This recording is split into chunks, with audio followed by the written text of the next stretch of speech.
الحمد لله خلق السماوات والأرض وجعل الظلمات والنور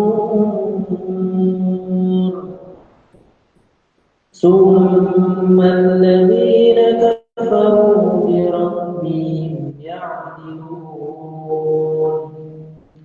هو الذي خلقكم من طين ثم قضى أجلا وأجل مسمى عنده ثم أنتم تمترون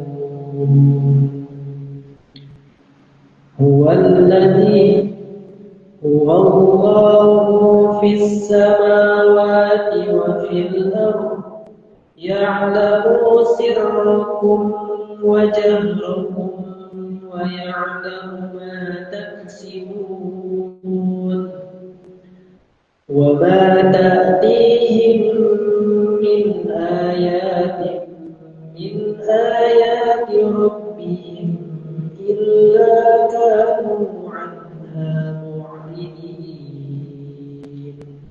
صدق الله العظيم.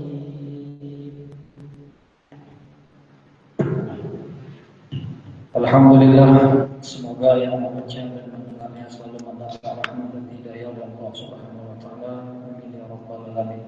Baiklah Bapak dan Ibu yang dirahmati Allah Subhanahu wa taala, kita masuki saja acara yang kita nanti yaitu lanjutan kajian tauhid kita yang akan disampaikan oleh Mukarram Al-Ustaz As-Safi'i. Kepada Bapak Ustaz, waktu dan tempat dipersilakan.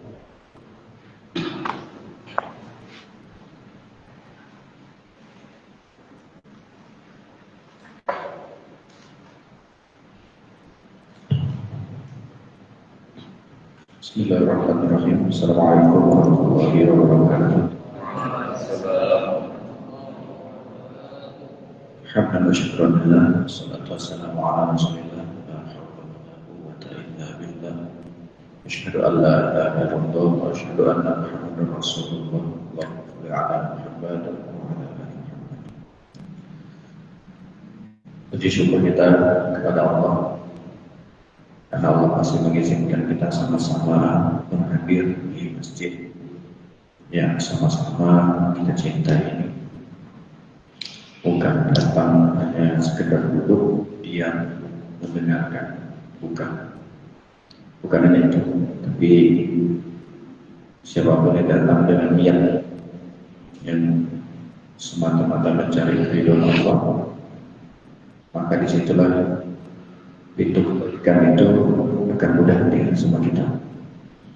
Segala nasihat yang tersampaikan bukan hanya sekedar kata-kata yang kita serap, tapi kita bisa menemukan hikmah sehingga bisa menjadi modal perjalanan. Karena secara angka mungkin perjalanan kita masih singkat, tapi setelah kita wafat nanti maka ada perjalanan yang panjang, yaitu apa? Perjalanan sampai menuju titik terakhir, stasiun terakhir, apa itu? Surga atau neraka.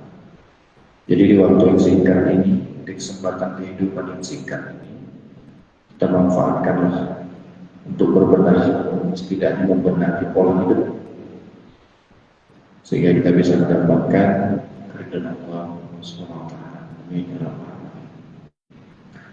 Salawat dan salam junjungan kita kepada Nabi Muhammad Rasulullah sallallahu alaihi wasallam. Allahumma shalli wa sallim wa barik alaihi. Kita yang senantiasa berselawat kepada Rasulullah sallallahu alaihi wasallam, kelak hari-hari nanti kita bisa meraih syafaat. Amin ya rabbal alamin. Bapak Ibu yang kami muliakan, seluruh jemaah yang insyaallah dalam naungan, lindungan dan dimuliakan oleh Allah. Baik, kita membahas masih dalam bab tazkiyatun nafs, ya.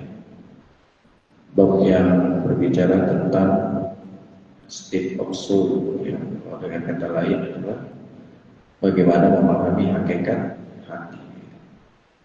Seperti apa gitu ya, karakter.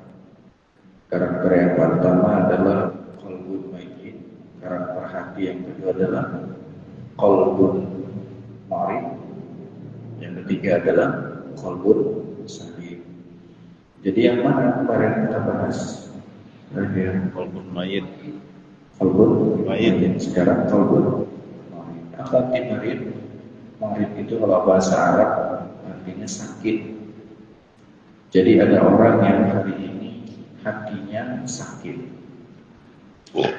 Apa ciri-ciri orang yang hatinya sakit? Dia sholat, dia puasa, dia zikir, dia ibadah, tapi kondisi hatinya sakit. Nah tentunya kalau kita pahami ciri-cirinya, barulah kita bisa tahu bagaimana kita mengobatinya. Jadi ciri-ciri hati yang sakit itu adalah ciri-ciri hati yang dikuasai oleh nafsu lawwamah. Nafsu lawwamah, ya. Nafsu lawwamah itu nafsu apa? Nafsu yang mengajak kita pelin-pelan. Itulah hati yang sakit. Nah, apa ciri-cirinya? Ciri-ciri hati yang sakit yang pertama adalah ketika dia telah beribadah kepada Allah, tapi masih mudah terjerumus dalam dosa. Meskipun sudah tahu itu buruk. Jadi kalau bahasa saya mengartikan kitab ini, ciri-ciri hati yang sakit itu dia sadar sedang buat dosa. Sadar, bukan nggak sadar. Kita sadar sedang buat dosa. Lalu muncullah rasa menyesal di sini. Menyesal. Misalnya kita ngomong, kok kayak gini ya, kok kuat gini ya, gitu. Aduh gak enak kali ya, kok aku tadi melakukan dosa ini. Nah itu nyesal. Tapi di balik penyesalan itu, satu saat yang ulang lagi, gitu. Ada orang kayak gitu. Di saat nyesel, tapi di kesempatan lain dia mengulang lagi. Bahkan ada orang yang dia pun melakukan maksiat yang lain. Misalnya gini, kita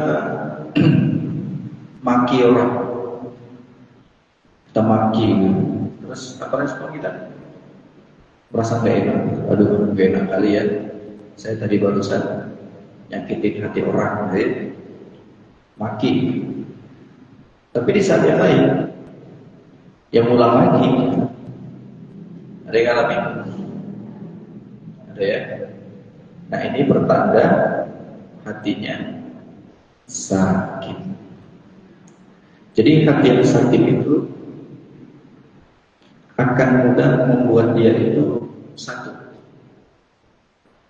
gampang kecewa.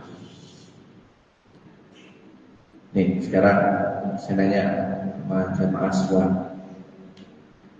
Kalau seandainya kita naik kendaraan, gitu ya, naik kendaraan di lampu merah, maka yang kita pengen apa? Lampu merah atau lampu hijau? Lampu hijau.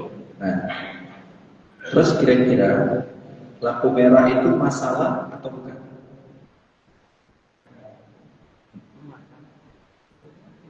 Menjaga betul-betul. Lampu merah ini karena juga ada anak mahasiswa ya, jadi saya membedahnya juga secara psikologis. Jadi izin ya, jadi buat para adik-adik mahasiswa, saya juga orang psikolog, jadi agak bahasanya agak mengandung psikologis. Sekali filsafatnya masuk juga. Tapi ini karena kita membahas secara general, saya tanya nih sama teman-teman semua, Bapak Ibu jemaah, kira-kira lampu merah dalam berkendara, kita menemukan lampu merah itu masalah atau bukan?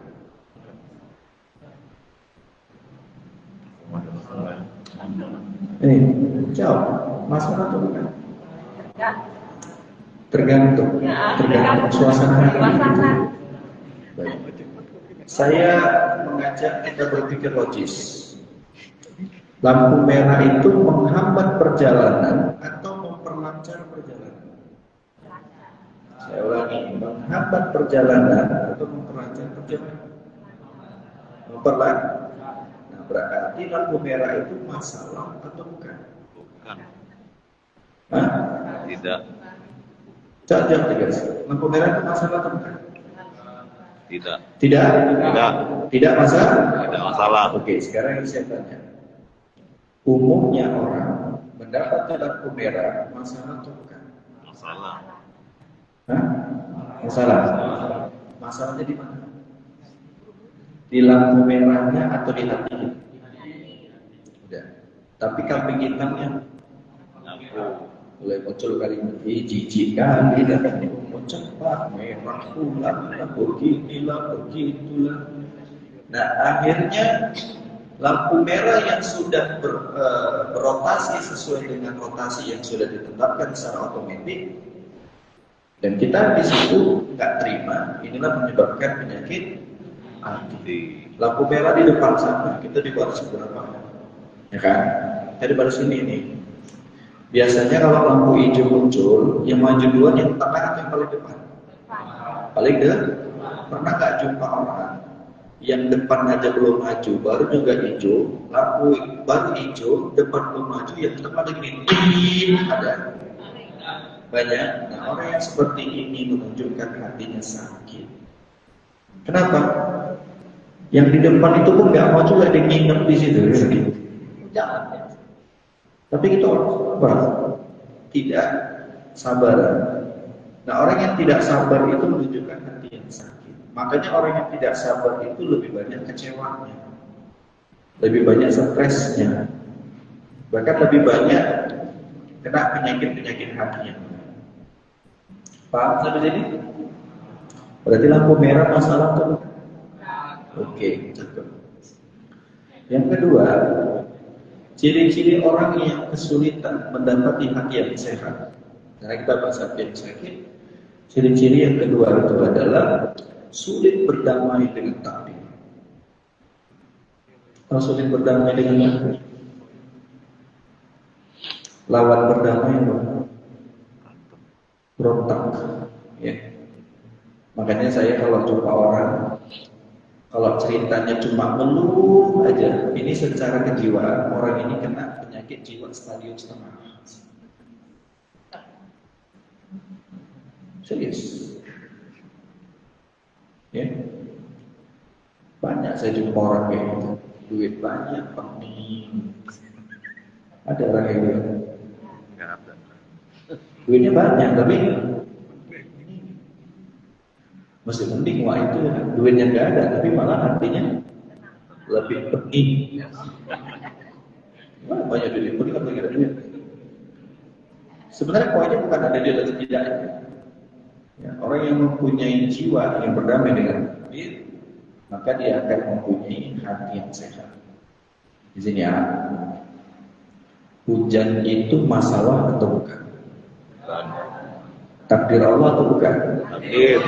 Takdir Allah pasti baik atau tidak? Pasti. Nah, kalau memang takdir Allah itu pasti baik, berarti hujan itu baik atau tidak? Oke, sekarang kita meresponnya baik atau tidak?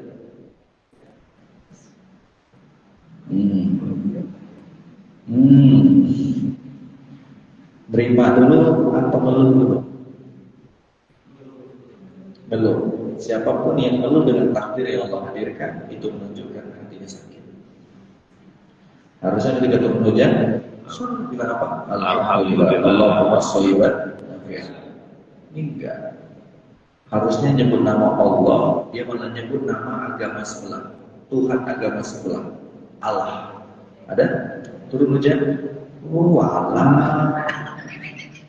Harusnya ya Allah. Ya kan? Dia malah Allah. Ini Islam bukan ini. Ya banyak ketawa, banyak orang yang gitu. Banyak di kota Ampar. Allah. Harusnya ya Allah. Ini rahmat. Gitu kan? Bahkan hujan itu salah satu syarat syar'inya, Pak. Salah satu aspek terkabulnya doa ketika turun hujan. Hujan itu rahmat. Jadi biasa aja. Saya aja kalau misalnya lagi berkendara hujan biasa aja, saya di dalam mobil itu biasa. Biasa. Marah-marah kan? Ya intinya apa? Intinya tidak ada takdir Allah itu yang jelek. Paham sampai sini? Dan yang berikutnya, dia sulit memahami hakikat kebaikan yang Allah kasih pada fisiknya. Coba sekarang saya tanya, perut mules, masalah atau anugerah? Mules, masalah atau anugerah? Hah? Masalah atau anugerah? Mules nih. Jadi gini, ketika kita belajar bab ini ya, ternyata mules itu adalah signal kode yang Allah siapkan dari tubuh bahwa ada kotoran yang mau dikeluarkan. Sudah?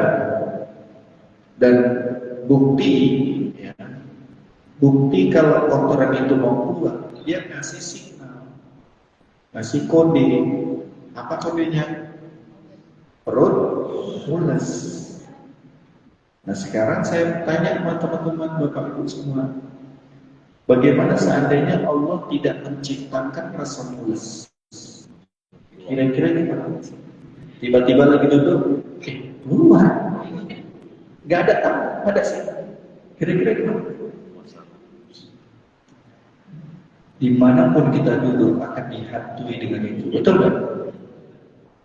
Takut apa? Takut keluar. Kenapa? Gak ada kok. Berarti kalau gitu, mules itu masalah atau anu?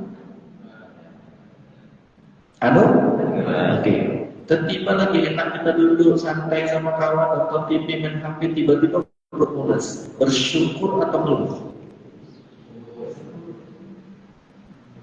Mules pula. Mana tanya ujian? Syukur atau belum? Syukur apa belum? Bersyukur? Alhamdulillah mules. Karena tanda-tanda perut sehat itu masuk keluar masuk bu. Berarti kalau mules anugerah kan? Nah berarti bilang apa? Alhamdulillah. Coba cek.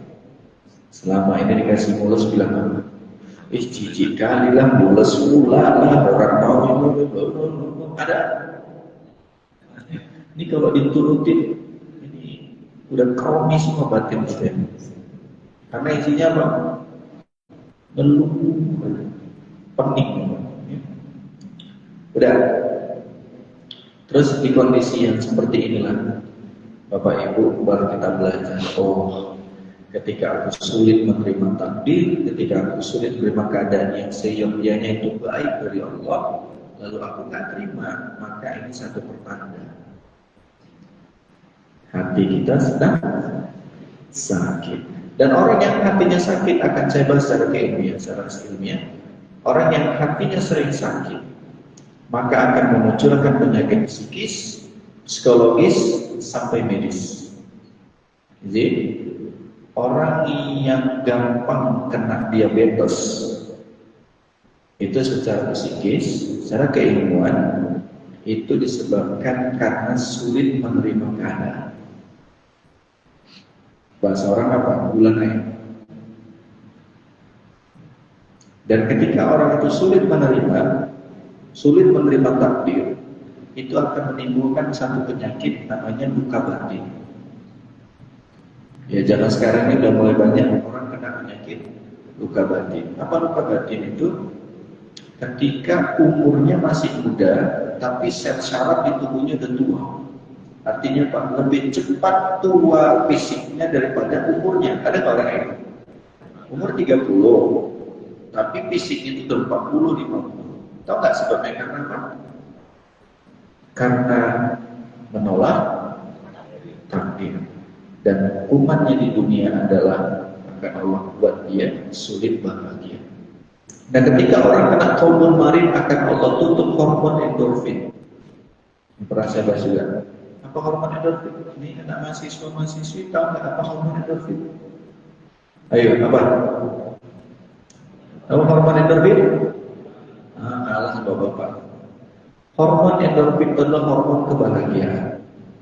Ternyata titik sentral kebahagiaan itu ada di hormon endorfin ini. Makanya kalimat morfin. Atau morfin itu kan penenang. Betul nggak? Kalau dia dengan dosis tertentu penenang. Ya, kalau salah gunakan aja dia bakal jadi. Nah, itu kan. Ya. Nah, endorfin itu dia adalah penyakit tenang, hormon yang menenangkan sehingga munculnya kebahagiaan. Apa ciri-ciri orang yang hidup dengan baik hormon endorfinnya? Maka ciri-ciri yang tampak pada dirinya adalah akan mudah dia tersenyum. Pernah jumpa orang kaya senyum? Sumpah, duitnya banyak, mobilnya mewah, tapi turun dari mobil bukan. Nggak pernah. Ada saya jumpa orang yang gitu. Kenapa? Karena Allah cabut kenikmatan. Kenikmatan apa? Kenikmatan hidup. Salah satunya apa? Sulit bahagia. Orang yang sulit bahagia itu azab dari Allah tapi harus. Kenapa? Akhirat belum tentu, dunia rusak-rusuk. Jadi apa? Akhirnya munculnya apa? Penyakit emosional. Bawaannya mengamuk aja. Gak sur aja doang. Senggol sedikit, lacok. Gak sur, main. Gak cocok, maki. Kalau gak cocok lagi, sindir di story WA. Ada loh orang sana, cukup yang tahu aja ya. Ciri-ciri. Makanya udah sekarang ini banyak kena penyakit hilangnya hormon endorfin. Kenapa? Pening gak jelas. Ya saya ngalami ya, kita semua ngalami masih muda kan. Bapak Ibu mudanya bahagia tuh.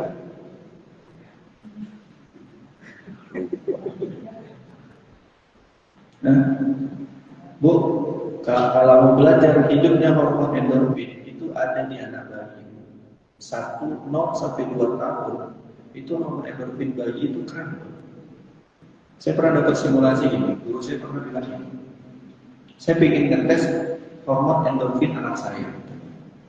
Anaknya masih ngerangka. Jadi dia waktu pulang dari luar, buka sepatu, terus kos kakinya dibuka sama guru saya, dipukul-pukul. Jadi kayak bola. Sudah? Terus kos kaki dipukul itu diambil itu di lantai, anaknya di sana. Gitu diambil gitu. Terus sama anaknya dia dikejar kan? Kejar sampai ngebut gitu. Wajahnya wajah bahagia.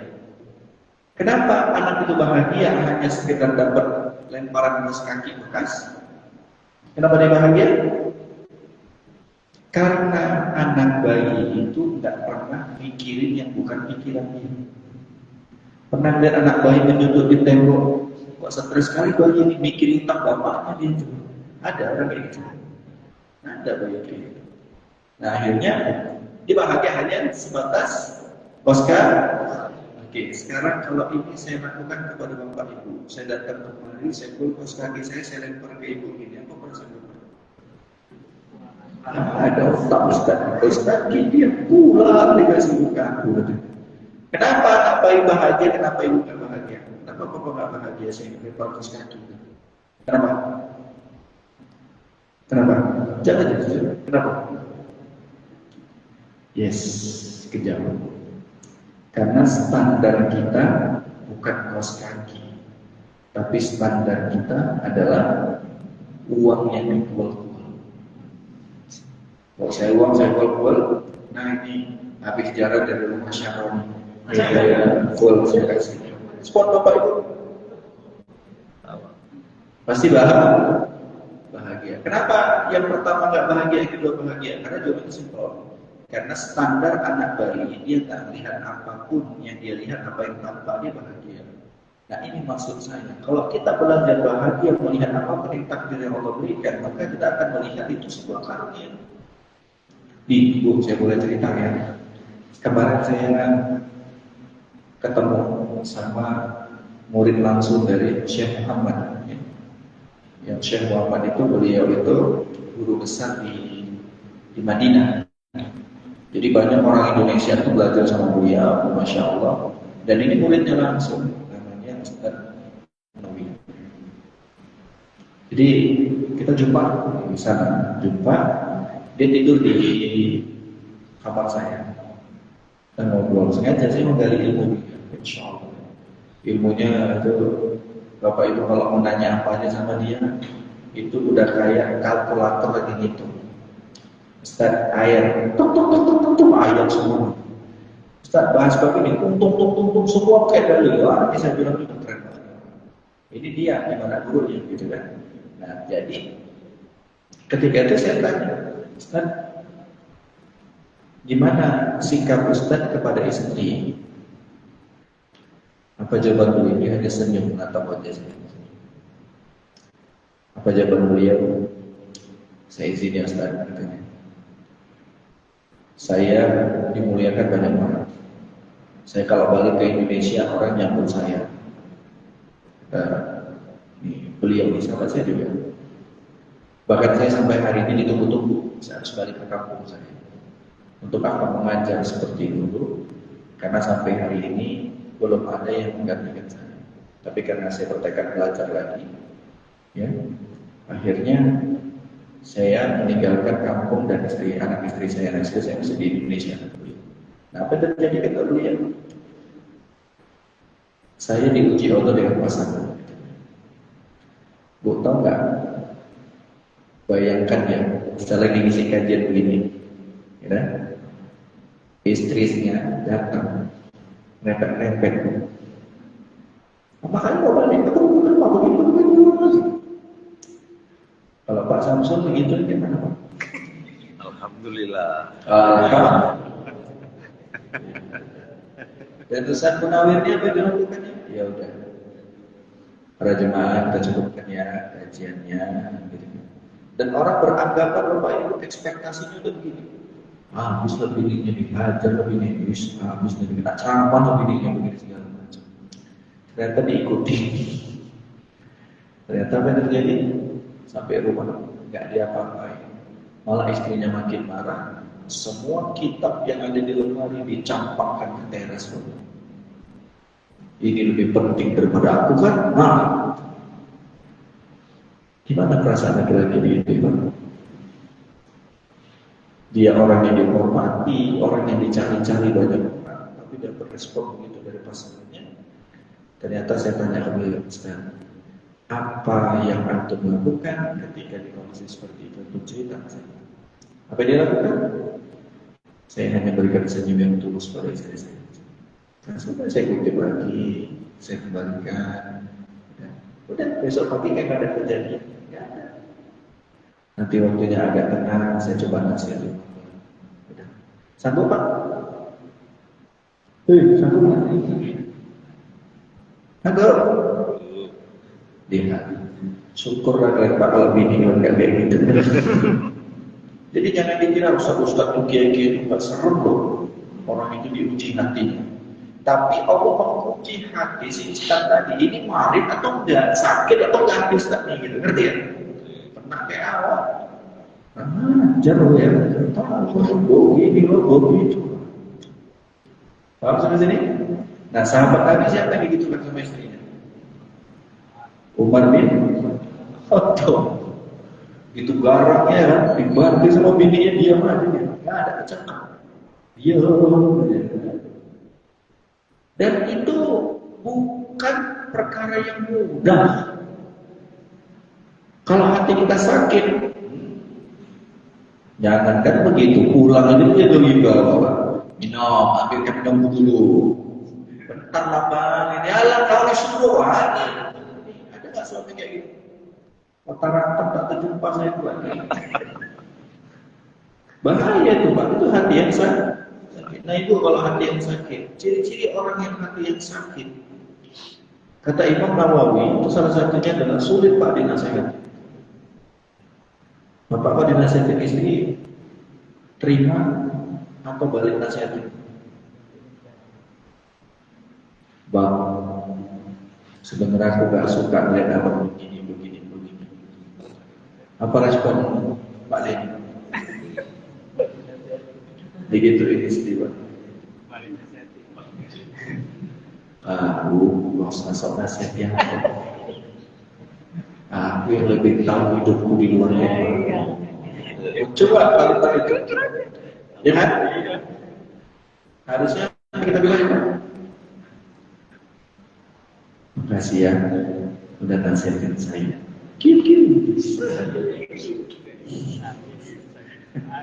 Harusnya kan? Tapi faktanya banyak orang apa?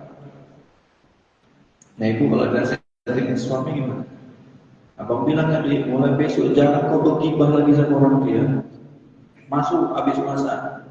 Ibu jawabnya gak ada loh bang, aku cuma ikut dulu aja, aku gak ikut di pronya. Ada gitu ya kan? Ya cukup bilang iya aja, kenapa mau nanya sih? Iya, walaupun ianya tenggorokan, ya receh ya. Nah itu ciri-ciri hati yang sakit kan? Jadi kalau posisi saya Pak, gimana posisi saya? Kalau hati saya sakit, saya nggak terima jadwal saya diambil orang. Yang kedua, saya kecewa kalau ada orang yang ngaji sama saya, dia ngaji lagi sama orang lain, saya kecewa berarti hati saya sakit. Naudzubillah. Semoga Allah jauhkan kita dari penyakit hati yang sakit. Selesai hati yang sakit. Nah, apalagi ciri-ciri hati yang sakit? Kalau sholat bawaannya kok cepat siap aja ada. Allah Akbar.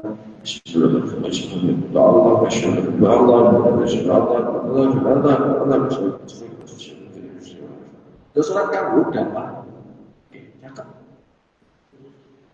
Tapi dia sholat meninggalkan hatinya, itu karena hatinya sakit. Ujung-ujungnya apa? Kalau orang yang hatinya sakit, dia akan lupa berzikir kepada Allah, apalagi sholat ba'diyah. Nih, saya buka arah sini. Bapak Ibu mau nggak saya kasih tips agar mudah melaksanakan amal wajib? Caranya simpel. Coba perbaiki amalan sunnahnya. Itulah kunci amalan wajib. Pernah nggak jumpa orang sholat qobliyah rajin, ba'diyah rajin, tapi nggak pernah sholat 5 waktu? Pernah? Mustahil. Sholat qobliyah sebelum isya. Habis sholat qobliyah balik. Coba balik lah pas sholat isya, nggak aku qobliyah aja. Ada orang kayak gitu. Ini aneh banget. Tapi apakah setiap orang sholat wajib pasti dia qobliyah atau ba'diyah? Belum kan? Di jawabannya. Iblis atau syaitan dia tidak masalah kalau hambanya Allah itu mengerjakan perbuatan wajib, nggak masalah sama dia, biasa aja.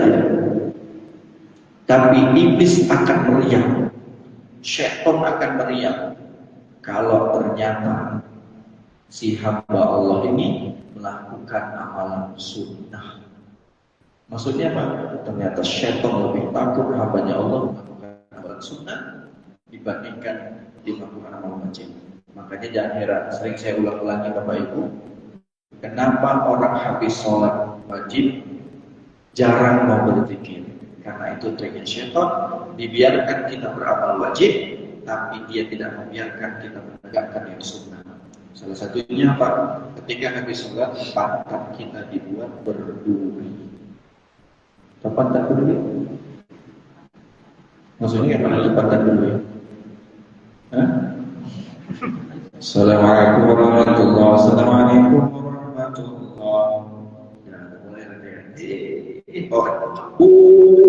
Ada. Tapi nanti udah keluar dari masjid, bukan baliknya, ngobrol di parkiran itu. Sampai orang tutup gerbang masih ngobrol di situ, nggak sempat dia berzikir. Izin, ketika Allah memberi kesempatan kita berzikir, lalu kita tidak mau berzikir, mohon maaf ya, di sini ini agak keras bahasanya, bukan kita yang malas berzikir, tapi jangan-jangan memang Allah lagi nggak mau disebut namanya pakai lisan kita. Dan iblis bahagia bertepuk tangan kalau ada orang tidak melakukan amalan sunnah, karena paham sunnah inilah yang menegakkan wajib. Orang kalau sholat wajib wajar Pak, karena udah tahu hukum. Kalau nggak sholat, dosa. Dan mau saya buka ya, apa ciri-ciri iblis itu membuat kita terpedaya dengan amalan sunnah? Nih, akan muncul kalimat ini. Hati-hati ya, ada yang pernah ngomong ini jebakan setannya. Ketika kita cuma ngomong ini, alat sunnah aja kok. Udah, itu udah cukup. Itulah jebakan. Dibuatnya apa? Alat cuma. Nah, ketika sudah mulai ngomong alat cuma sunnah, itulah memang mau dia. Dibuatnya seolah sunnah itu gak ada harganya. Padahal sunnah itu yang bisa membuat wajib ini semakin baik. Makanya jangan heran ada orang habis sholat malas zikir. Terus doanya dan termasuk duduk di majelis taklim. Salah satu derajat yang diangkat oleh Allah adalah ilmu. Duduknya di majelis ilmu, beribu-ribu malaikat akan mendoakan dan malaikat akan menaungi dan semua. Dan disitulah iblis tidak mau kita terbangun. Makanya heran orang duduk di majelis ilmu itu bawaannya kayak mana? Jujur. Bawaannya kayak mana? Suntuk. Jangan lihat majelis ilmu. Khotib Jumat yang cuma 10-15 menit aja bawaannya aduh berat ya. Ya, itu qalbun ibadah kita berat. Tapi ini fokus kan aja. Nah, jadi insyaallah. Fokus ya. Insyaallah. Nah, itu qalbun. Dan yang terakhir, qalbun salim. Apa qalbun salim? Hati yang selamat. Hati yang selamat dari hati yang selamat gimana? Hati yang selamat dari penyakit hati. Yuk sebutin apa aja penyakit hati. Iri, dengki, aku, sombong, sum'ah, sok paten, sok keren, sok hebat, sok beken, sok. Ini penyakit. Sok pinter, sok paling berpengalaman, sok tahu, sok paling berilmu. Inilah ciri-ciri orang yang sudah jauh dari qalbun salim. Nah, qalbun salim terhindar penyakit itu, dan penyakit buruk dari hati adalah hasad. Karena dari hasad akan memunculkan hasud. Ya, paham sampai sini? Jadi pertempuran pendemo dengan polisi itu semua berawal dari penyakit hati, hasad dan hasud. Ya Allah, apakah syaitan, apakah memang diri kita jadi syaitan? Yang pernah ada. Ya, intinya adalah kita banyak belajar dari apa? Dari qalbun salim itu adalah orang yang stabil, tenang, mantap dalam kebaikan. Kalau di Al-Quran disebut nafsul mutmainnah, jiwa yang tenang. Apa maksud jiwa yang tenang itu? Jiwa yang membawa kedamaian hati, mudah untuk berlapang dada. Coba, obat dari segala penyakit ada 3. Ini harus dipraktekin. Obat dari segala penyakit ada 3. Ada orang kena benjolan payudara, saya suruh dia melakukan 3 hal ini tanpa obat, tanpa operasi, sembuh. Karena Bu, di sini ya, ibu-ibu pernah dengar kan? Perempuan itu lebih banyak sensitif dengan perasaannya atau dengan akalnya? Oke, sekarang saya tanya. Perempuan itu sering bermain di perasaan, itu di hati. Sekarang jawab. Dampak dari terbawa perasaan dengan hati yang tidak stabil, kira-kira penyakit apa yang paling dekat dengan hati?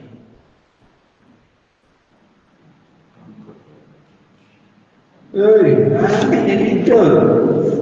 Penyakit apa yang dekat dengan hati? Penyakit fisik. Ini hati ya. Nah, paling dekat dari area hati mana yang sering terjadi sama perempuan? Penyakit benjolan payudara. Jadi benjolan payudara itu berawal dari penyakit yang kita bahas. Dia tidak qalbun salim. Nah, Bapak Ibu mau hatinya qalbun salim? 3 aja praktekin. 1. Orang yang qalbun salim, obatnya hati adalah memaafkan. Memaafkan mudah atau sulit? Dan orang yang mudah menyimpan dendam di dalam batinnya, itu akan merusak sel-sel saraf pada tubuhnya, maka bukanlah merupakan penyakit-penyakit fisik pada dirinya. Makanya orang yang suka dendam di hatinya, mukanya jelek. Nanti kalau nampak orang mukanya jelek berarti banyak dendam. Maksudnya jelek ini bukan parasnya, tapi jelek ini dari sisi ekspresi. Beda ya. Pernah nggak melihat orang tuh cantik tapi nggak enak ditengok? Pernah? Ada bapak tengok juga nya cantik tapi nggak enak. Tapi pernah nggak bapak ibu mengalami mukanya nggak cantik, nggak ganteng? Ya kalau dibilang menengah ke bawah lah, tapi agak ke bawah, paling bawah lah. Berarti apa? Jelek lah. Tapi bapak ibu kok malah nengoknya makin gak enak. Itu semua dari sini. Makanya Ibnu Qayyim mengatakan apa? Yang tampak dari wajah adalah isi qalbu. Jadi wajah keimanan itu akan terpancar dari hati seseorang. Makanya orang yang beriman itu pak wajahnya walaupun ganteng enak ditengok, ya Pak. Ya Bu. Walaupun ganteng enak ditengok. Ini udah jelek, tingkah jelek, hati jelek, dengki aja, tukang hasad dan hasud, hidup dia di situ Pak. Apa gak cemara? Orang pun dekatnya dengar namanya dimuntah orang. Siapa si Fulan? Nah, si Fulan itu begitu. Ini ekspresi efek dari penyakit hati. Dan orang yang qalbun salim itu memaafkan. Bisa? Jadi kalau begaduh sama bini, Pak, siapa dulu minta maaf? Istri, Bang, maafin aku yang mungkin aku yang selama ini salah. Suami bilang apa? Kalau qalbun salim suaminya bilang apa? Iya Dik, mungkin abang sebenarnya yang salah. Wah, lanjut ya, istrinya ngomong. Iya, tapi harus abang ingat satu. Adik salah ini pun gara-gara abang juga. Ojol ini salah. Soal karena istri tidak pernah.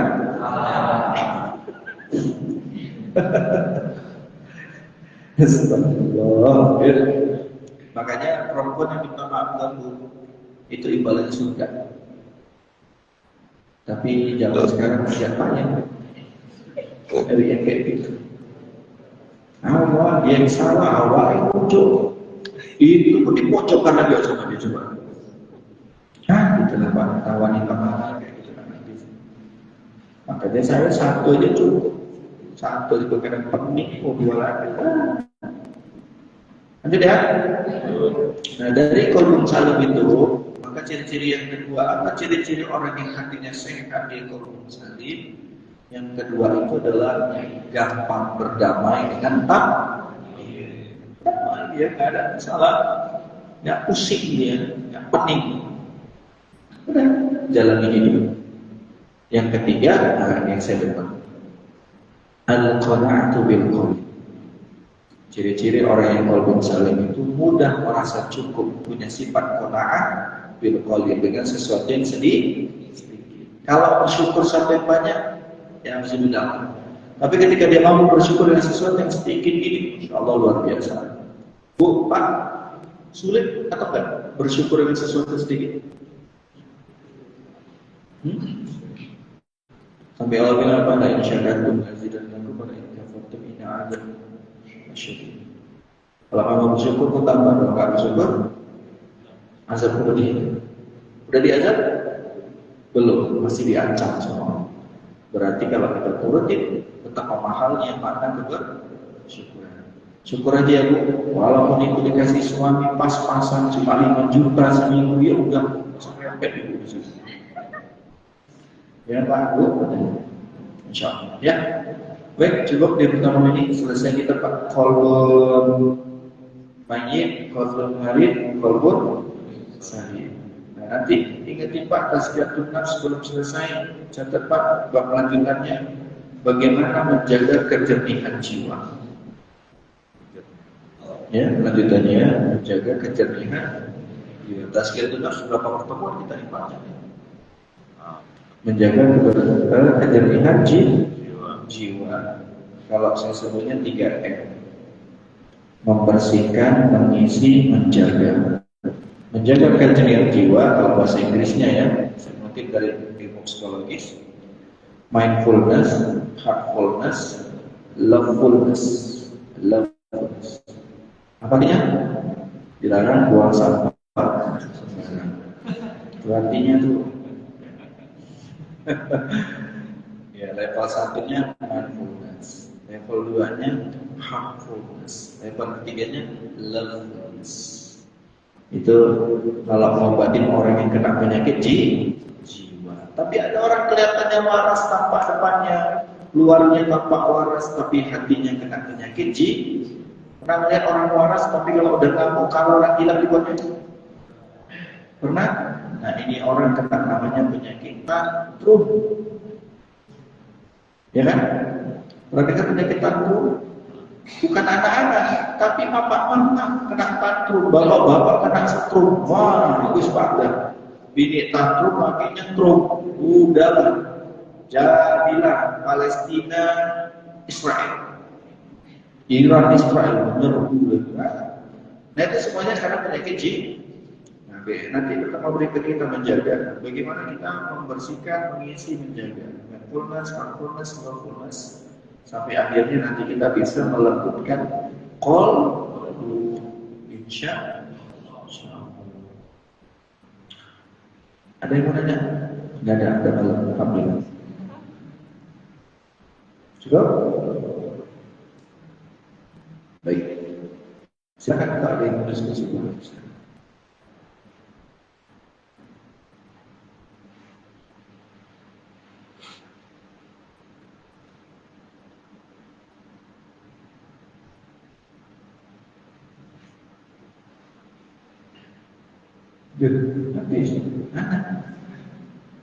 Makanya kita doa kita balik.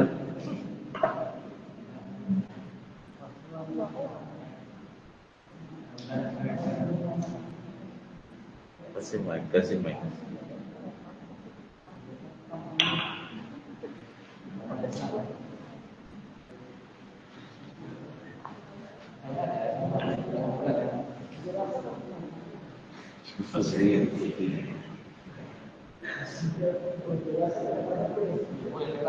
Bebas.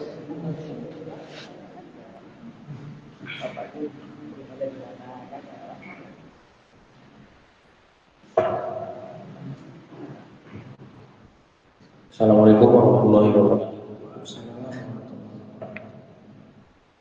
Gini Ustaz, kan kami sebagai mahasiswa, mungkin kecenderungan mahasiswa pada saat ini memang yang dibilang seperti kata Ustaz tadi yang disampaikan bahwasanya terlalu banyak penyakit hati di kalangan mahasiswa pada saat ini. Nah, begini Ustaz, bagaimana cara kita untuk menyampaikan dan membuat yang namanya hati kita ini terjaga dari penyakit itu yang Ustaz sampaikan di kalangan mahasiswa itu Ustaz. Dan bagaimana penyampaiannya yang mungkin secara modern untuk di kalangan mahasiswa itu sendiri. Karena kalau kita tahu sendiri Ustaz, mahasiswa sekarang itu terlalu susah untuk yang namanya menerima masukan kalau itu masih terlampau kuno menurut mereka. Jadi untuk menyampaikan itu bagaimana secara modern itu aja mungkin Ustaz. Baik, mau bertanya bagus ya. Kalau bicara tentang hati, maka tidak berbicara umur, besar poinnya. Kalau bicara hati, tidak berbicara tentang umur. Dari ini, tapi itu berbicara tentang integritas kita. Sabar atau tidak pilihan siapa? Kita. Syukur atau tidak pilihan siapa? Berbaik sangka atau berusaha pilihan siapa? Pilihan kita.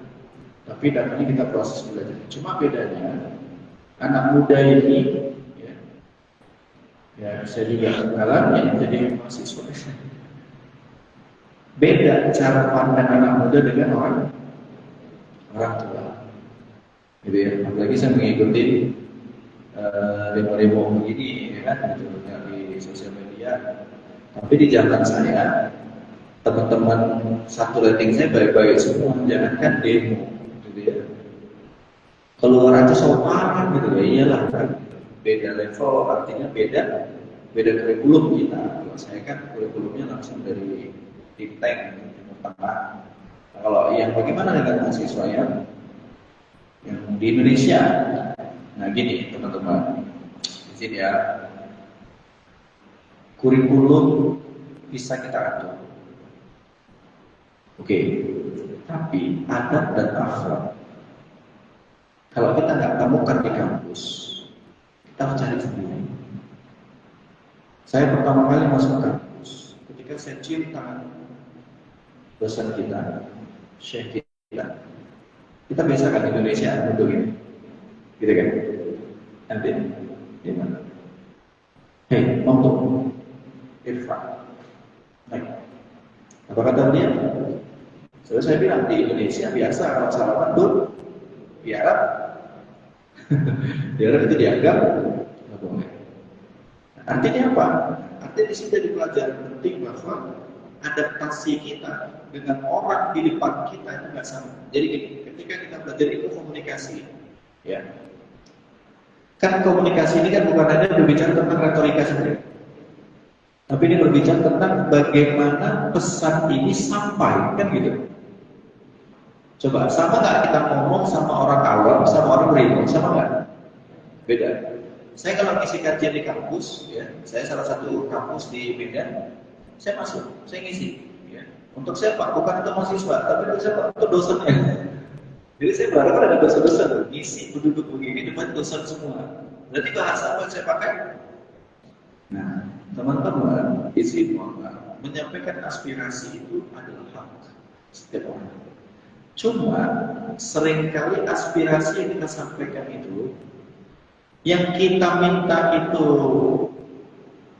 sasarannya tepat, yang kita minta itu memang ini sesuai aspirasi, tapi kalau seandainya dikemas dengan cara yang tidak santun, kira-kira penerimanya gimana? Nolak ya?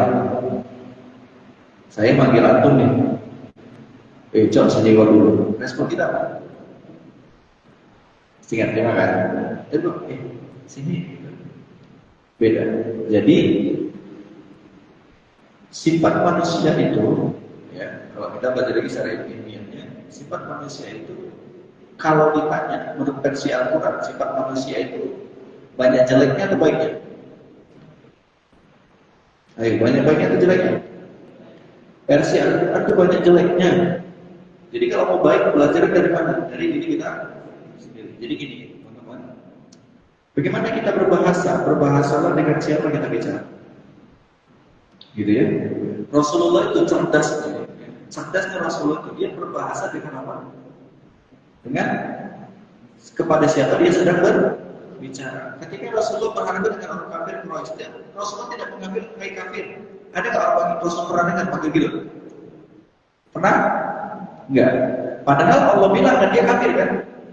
Tapi Rasul panggil kafir kan? Nah, tapi awak keluar dari masjid karena nggak cocok berpandangan seseorang kafir lalu kan kering, berarti lebih hebat Rasulullah ini. Baca kitab tentang kitab apa yang dia baca, mengkafir-kafirkan orang.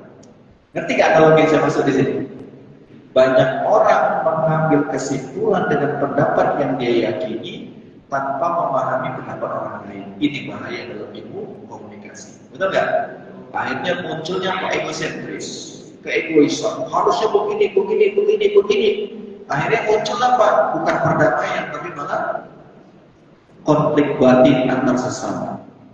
Gitu. Jadi teman-teman, ya, intelek itu bukan karena kita rapi menyusun kata-kata, tapi intelek itu adalah bagaimana kita bisa memahami kepada siapa kita berbicara. Itu intelek. Ada orang mentang-mentang udah tinggal di kota, balik kampung, ngomong sama kawan-kawannya, intelek. Di era globalisasi ini kita perlu statistik dan kehidupan. Kira-kira orang kampung itu kan? Betul Natal di sana boleh, nggak nyambung, Ya, tapi pada intinya, teman-teman, kalau kita mau belajar berkomunikasi, bagaimana kita berkomunikasi itu dua arah yang baik. Bagaimana juga saya berdakwah seperti ini. Nah, ya saya buka juga rahasianya. Saya berbicara di depan ini, saya juga ikut pelatihan komunikasi efektif ala Rasulullah dan ala para nabi. Makanya khutbah itu kenapa banyak yang orang khusyuk dengarnya? Pernah khutbah Jumat, khusyuk tak orang dengar di bawah? Khusyuk dan tawa tuh. Alhamdulillah. Saya khotbah Jumat, alhamdulillah ya. Saya khotbah Jumat, jarang-jarang ada yang tidur. Jarang-jarang ada yang tidur. Kenapa? Karena kita belajar ilmu bagaimana menyampaikan pesannya yang baik. Coba pernah dengar nggak kisah Nabi Musa berhadapan sama siapa? Fir'aun. Kira-kira bisa nggak Nabi Musa ngomong sama Fir'aun? Bisa? Enggak. Karena apa? Nabi Musa itu cadel, ngomongnya itu celak. Gimana harus nasihatin Fir'aun? Nah, siapa yang jadi protokolernya? Nabi Harun. Siapa Nabi Harun? Nabi Harun itu adalah seorang nabi yang paling pintar berbicara. Saking pintarnya berbicara, dia diam aja, orang nungguin kapan dia bicara. Ibarat kalau Nabi Harun pegang mic di sana gini, dia pegang mic gini aja. Itu udah langsung naik wibawanya, dan orang lain langsung diam tanpa disuruh. Kalau kita kan, dia dulu aku ngomong, dia dulu, kita mesti gitu kan? Dia cuma pegang mic, dia semuanya diam. Dan sekelas Fir'aun pun tidak berani mengeluarkan kata-kata kalau sudah Harun mau bicara. Berarti yang kuat dari Harun apanya? Dia belum ngomong nih, tapi udah gini aja. Dia udah langsung orang. Coba jawab. Secara ilmu kejiwaan, apa yang dia miliki Nabi Harun? Wibawa. Oke, wibawa dibentuk dari mana? Dari luar atau dari dalam? Pernah nggak jumpa orang wibawanya dari luar? Diwibawain. Pernah? Jalannya? Kira-kira orang nengoknya apa? Muntah orang nengoknya. Nggak banyak kali jadi sekawan. Betul kan? Nah, apa jawabannya dari pertanyaan tadi? Ternyata sehebat apapun yang kita sampaikan tergantung siapa yang menyampaikan. Setuju nggak saya ngomong ini? Betul? Apa kata Jack Ma? Jack Ma mengatakan jika orang itu punya kapasitas, kentutnya saja dihargai pendengar. Ya, kentutnya saja dihargai pendengar. Tapi orang tidak punya kualitas, berbicaranya pun dianggap kentut. Kata siapa? Jack Ma. Masya Allah kan ya? Nah itu. Jadi maksudnya apa nih pertanyaan tadi? Yes, dari sini mulai latihan. Apalagi teman-teman mahasiswa, kalau mau berorasi, kalau mau menyampaikan pesan, kalau udah mulai dari sini, itu beda rasanya bagi penerima dibandingkan dengan kata-kata. Sama, saya dakwah begini juga belajar dari sini. Belajar dari komunikasi yang efektif. Sehingga sekelas Fir'aun sekalipun tutup dengan ucapan Nabi Masya Allah ya. Ini kalau kita belajar. Belum lagi teman-teman pernah nggak belajar syirah bagaimana Rasulullah itu bernegosiasi dengan Muhajirin dan Ansor? Di apa bahasa Rasulullah? Wah itu keren banget. Belum pernah nggak dengar tabib Yaman masuk Islam cuma gara-gara senyumnya Rasulullah? Nah ini sekalian pelajari, lihat wibawanya itu sehingga berikan dampak positif buat orang lain. Masya Allah. Gitu ya. Nah sekarang saya tanya sebagai penutup. Bisa nggak kita mengukur kita ini punya kualitas atau enggak? Bisa. Mau saya bocorin? Mau tahu nggak kira-kira ini kita punya kualitas atau enggak di hadapan orang? Satu, ingat ini. Keberadaan kita disenangi, ketidakhadiran kita dinanti-nanti, ketika kita sudah lama tidak berjumpa, dirindukan. Yes, tanda contreng kita berkualitas di hadapan orang. Tapi kalau kebalikannya, Mana ada dia pulang, malas sekali, kok tidak ada. Ada orang yang gitu. Imam masjid pernah nggak begitu sama jemaahnya? Oh, ada takwa itu iya lah imamnya. Ada yang enak orang. Itu berarti nggak ada kualitasnya kan? Kualitas itu kan bukan hanya berbicara tentang kuantitas dia.